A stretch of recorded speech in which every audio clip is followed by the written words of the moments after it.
The Battle of Inchon was an amphibious invasion and battle of the Korean War that resulted in a decisive victory and strategic reversal in favor of the United Nations. The operation involved some 75,000 troops and 261 naval vessels, and led to the recapture of the South Korean capital of Seoul 2 weeks later. The code name for the operation was Operation Chromite. The battle began on 15 September 1950 and ended on 19 September. Through a surprise amphibious assault far from the Pusan perimeter that UN and South Korean forces were desperately defending. The largely undefended city of Inchon was secured after being bombed by UN forces. The battle ended a string of victories by the invading North Korean People's Army. The subsequent UN recapture of Seoul partially severed the NKPA's supply lines in South Korea.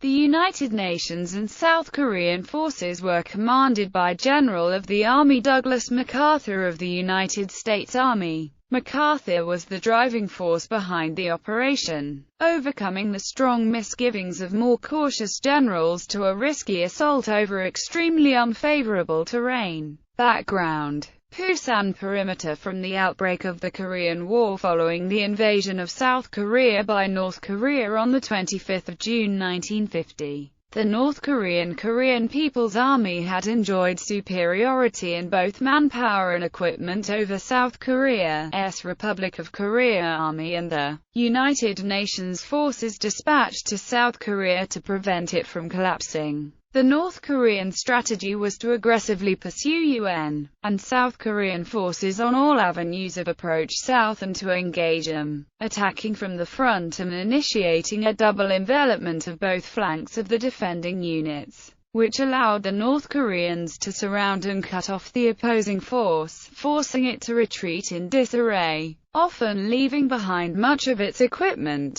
From their initial 25 June offensive to fights in July and early August, the North Koreans used this strategy to defeat any UN force they encountered and push it south. However, with the establishment of the Pusan perimeter in August, the UN troops held a continuous line which the North Koreans could not flank, and their advantages in numbers decreased daily as the superior UN logistical system brought in more troops and supplies to the UN forces. When the North Koreans approached the Pusan perimeter on 5 August, they attempted the same frontal assault technique on the four main avenues of approach into the perimeter. Throughout August, their military conducted direct assaults resulting in the Battle of Masan, the Battle of Battle Mountain, the First Battle of Nacked Bulge, the Battle of Tare-gu, and the Battle of the Bowling Alley. On the east coast of the Korean peninsula, the South Koreans repulsed 3 North Korean divisions at the Battle of Pyeongdong. The North Korean attacks stalled as UN forces, well-equipped and with large standing reserve units to draw upon, repeatedly repelled them. All along the front, the North Korean troops reeled from these defeats, the first time in the war North Korean strategy had failed. By the end of August, the North Korean troops had been pushed beyond their limits and many of the original units were at far reduced strength and effectiveness. Logistic problems racked the North Korean army, and shortages of food, weapons, equipment, and replacement soldiers proved devastating for North Korean units.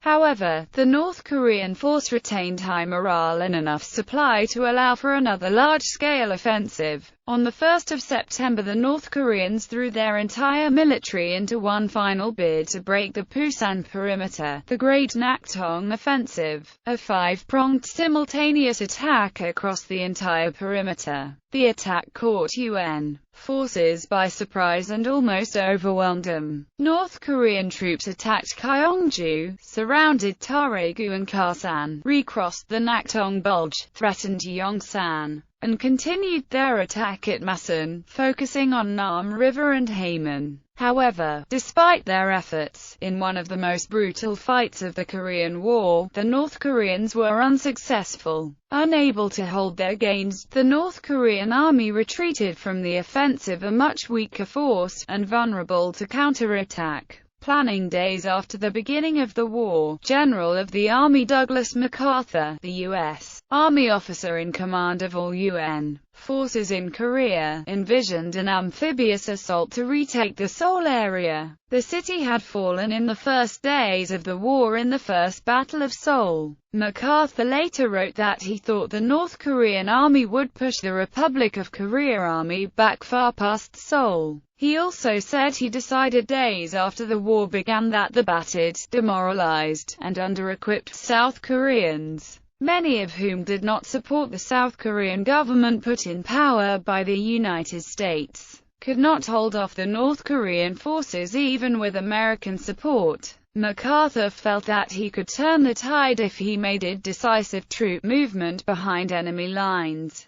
and preferred in turn over Chamunjin-up or Kunsan as the landing site. He had originally envisioned such a landing, codenamed Operation Blue Hearts, for the 22nd of July, with the U.S. Army's 1st Cavalry Division landing at Inchon. However, by the 10th of July the plan was abandoned as it was clear the 1st Cavalry Division would be needed on the Pusan perimeter. On the 23rd of July, MacArthur formulated a new plan, Operation Chromite, calling for an amphibious assault by the U.S. Army's 2nd Infantry Division and the United States Marine Corps' 5th Marine Regiment in mid-September 1950, but this too fell through as both units were moved to the Pusan perimeter as well. MacArthur decided instead to use the U.S. Army's 7th Infantry Division, his last reserve unit in East Asia, to conduct the operation as soon as it could be raised to wartime strength. In preparation for the invasion, MacArthur activated the U.S. Army's 10th Corps to act as the command for the landing forces, and appointed Major General Edward Armand, his chief of staff, as Corps commander. Anticipating the operation would mean a quick end to the war. Throughout August,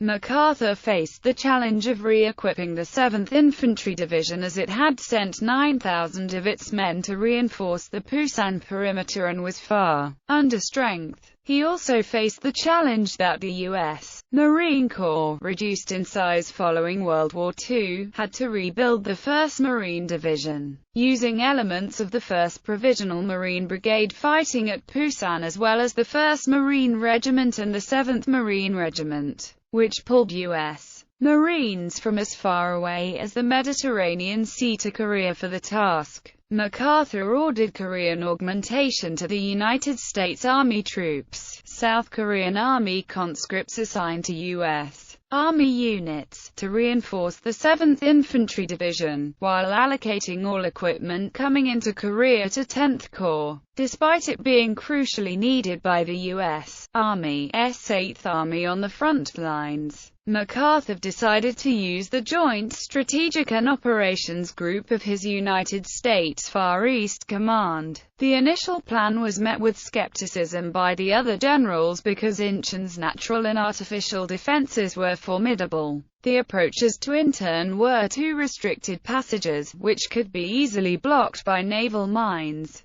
The current of the channels was also dangerously quick, 3 to 8 knots. Finally, the anchorage was small and the harbor was surrounded by tall sea walls. United States Navy Commander Ali G. Capps noted that the harbor had every natural and geographic handicap. U.S. Navy leaders favored a landing at Kunsan, but MacArthur overruled these because he did not think they would be decisive enough for victory. He also felt that the North Koreans, who also thought the conditions of the Inchon Channel would make a landing impossible, would be surprised and caught off guard by the attack. On the 23rd of August, the commanders held a meeting at MacArthur's headquarters in Tokyo. Chief of Staff of the United States Army General Joseph Lawton Collins, Chief of Naval Operations Admiral Forrest Sherman, and United States Air Force Operations Deputy Lieutenant General Edward H. Edward all flew from Washington, D.C. to Japan to take part in the briefing. Chief of Staff of the United States Air Force General Hoyt Vandenberg did not attend.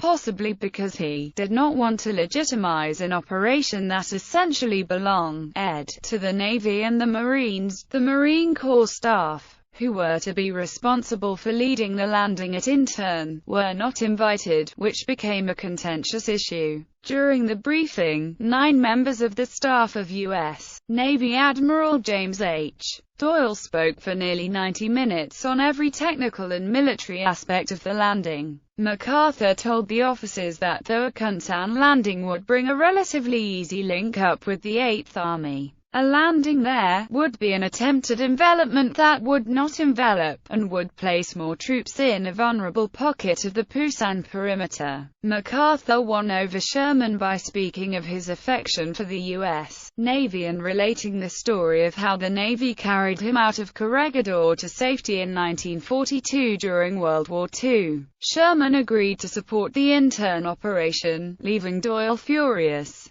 Despite these obstacles, in September Macarthur issued a revised plan of assault on Inchon, Plan 100B, codenamed Operation Chromite. Macarthur spent 45 minutes after the briefing explaining his reasons for choosing Inchon. He said that because it was so heavily defended, the enemy would not expect an attack there, that victory at Inchon would avoid a brutal winter campaign, and that by invading a northern strong point, UN forces could cut off North Korean lines of supply and communication. He also chose Inchon because of its proximity to Seoul. Admiral Sherman and General Collins returned to Washington, D.C., and had the invasion approved. The landing at Inchon was not the first large-scale amphibious operation since World War II. That distinction belonged to the 18th of July 1950 UN landing at Pohang, South Korea. However, that operation was not made in enemy-held territory and was unopposed. Prelude. Before the mainland battle, UN forces landed spies in Inchon and bombarded the city's defenses via air and sea. UN forces also conducted deception operations to draw enemy attention away from Inchon, maintaining surprise with men, supplies, and ships, obviously concentrating at Pusan and in Japanese ports for a major amphibious operation, and the press in Japan referring to the upcoming landings as Operation Common Knowledge. The UN command feared that it would fail to achieve surprise in the Inchon landings. Exacerbating this fear, the leader of a North Korean-Japanese spy ring arrested in Japan in early September 1950 had a copy of the plan for Operation Chromite, and the UN forces did not know if he had managed to transmit the plan to North Korea before his arrest. U.S. Navy patrol aircraft, surface warships, and submarines operated in the Sea of Japan and the Yellow Sea to detect any reaction by North Korean, Soviet, or People's Republic of China military forces. And on 4 September 1950, United States Navy F-4U Corsair fighters of Fighter Squadron 53 aboard the aircraft carrier US Valley Forge shot down a Soviet Air Force A-20 Havoc bomber after it opened fire on them over the Yellow Sea as it flew toward the UN Naval Task Force there. In order to ensure surprise during the landings, UN forces staged an elaborate deception operation to draw enemy attention away from Inchon by making it appear that the landing would take place 105 miles to the south at Kunsan. On 5 September 1950, aircraft of the United States Air Force's Far East Air Forces began attacks on roads and bridges to isolate Kunsan, typical of the kind of raids expected prior to an invasion there. A naval bombardment of Kunsan followed on 6 September, and on the 11th of September U.S. Air Force B-29 Superfortress bombers joined the aerial campaign, bombing military installations in the area. In addition to aerial and naval bombardment, UN forces took other measures to focus enemy attention on Kunsan. On the docks at Pusan, United States Marine Corps officers briefed their men on an upcoming landing at Kunsan within earshot of many Koreans. and on the night of 12-13 September 1950 the Royal Navy frigate HMS White Sand Bay landed United States Army Special Operations troops and Royal Marine Commandos on the docks at Kunsan, making sure that enemy forces noticed their visit. UN forces conducted a series of drills, tests, and raids elsewhere on the coast of Korea, where conditions were similar to Inchon before the actual invasion. These drills were used to perfect the timing and performance of the landing craft, but also were intended to confuse the North Koreans further as to the location of the invasion. Infiltration 14 days before the main attack on Inchon, a joint Central Intelligence Agency military intelligence reconnaissance effort, codenamed Trudy Jackson, placed a team in Inchon Harbor. The group, led by U.S. Navy Lieutenant Eugene F. Clark, landed at Junho, an island in the mouth of the harbor. From there, they relayed intelligence back to UN forces. With the help of locals, Lieutenant Clark, Republic of Korea Navy Lieutenant Jung, and former South Korean counterintelligence officer Colonel Inchon gathered information about tides, beach composition, mudflats, and sea walls.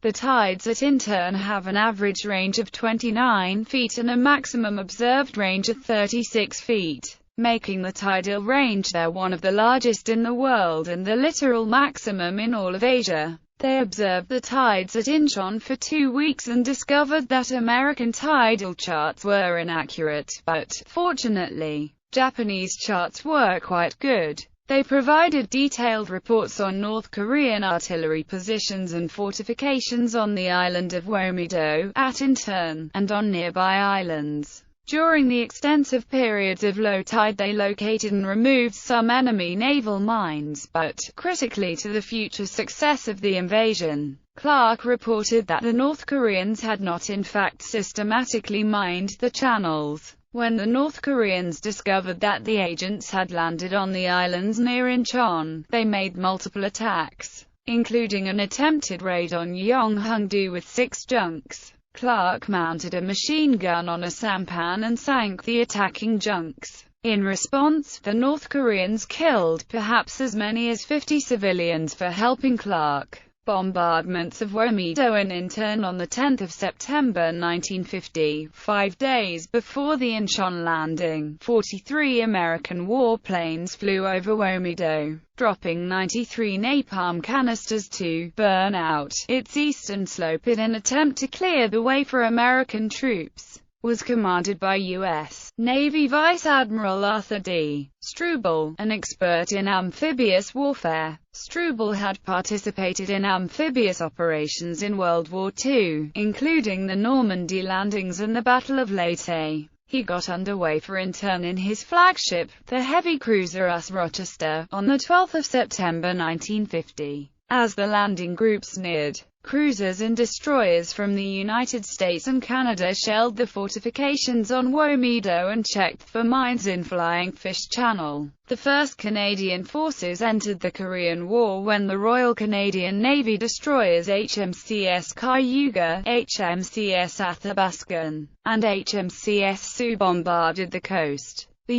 UN fast carrier force offshore flew fighter cover, interdiction, and ground attack missions. Hundreds of Korean civilians were killed in these attacks on the lightly defended port. At 700 on 13 September, the U.S. Navy's Destroyer Squadron 9, headed by the destroyer US Mansfield, steamed up Eastern Channel and into Inchon Harbor, where it fired upon North Korean gun emplacements on Womido. The attacks tipped off the North Koreans that a landing might be imminent, and the North Korean officer in command on Womido assured his superiors that he would throw the enemy back into the sea. North Korean artillery returned fire, inflicting significant damage on 3 of the attacking warships, killing 1 U.S. Navy sailor and wounding 6 others. The destroyer US Collett received the most damage. She took 9 75mm shell hits, which wounded 5 men.